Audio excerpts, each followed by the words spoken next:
আমার পার্টনার দেখো, এই রিজুদা আসছে পিছনে পিছনে আমার, আমি চললাম আগে আগে। ওইখানে একটা ট্রাক্টরের লিফট নিয়ে নিলাম, ট্রাক্টরে চেপে চলে এলাম। এই একটা কান্দর পিড়ি যাচ্ছে নাকি? Hello guys, welcome back to our channel. তো আজকে সকাল সকাল উঠে গেছি, এখন ব্রাশ ট্রাশ করলাম, চাটা খেলাম, ঠিক আছে। তো আজকে একটু মাঠের দিকে যাব, আমি আর মা যাব মাঠে।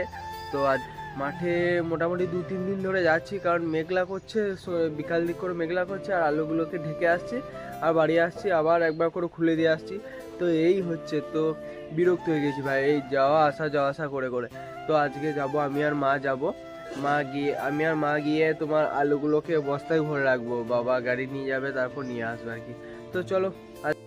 তো এখন আমরা এসছি মাঠে, আস্তে আস্তে একবার পরেই যাচ্ছিলাম বুঝলে, হাই চপ্পল জুতো পরে এসেছি, যে কারণে স্লিপ হয়ে গিয়েছিল, আর একটু হলেই পড়ে যেতাম।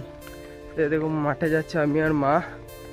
তো ওখানে আলুগুলোকে আজকে যে ভরবো, চলো তোমাদেরকে দেখাচ্ছি। আর এখানে আমাদের একটা ছোট ভুঁয়ে লালতে শাক লাগিয়েছে, আজকে আমার দম বেরিয়ে যাবে মনে হয়। আর কাউকে ডেকে নিলে ভালো হতো না? এই দেখো আমাদের লালতে শাক লাগিয়েছে, কিন্তু ঘাস হয়ে গেছে প্রচুর।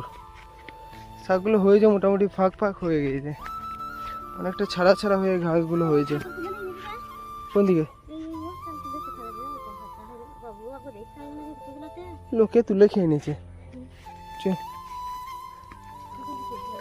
অল্প কটা লালতে শাক লাগিয়েছে, তাতেও আবার লোককে তুলে খেয়ে নিচ্ছে। ভালো, লোকের জন্যই লাগানো হয়েছে। এই একটা কান্দর পিড়ি যাচ্ছে নাকি? ভালো, এখানে মাছ পাওয়া যাবে এখন।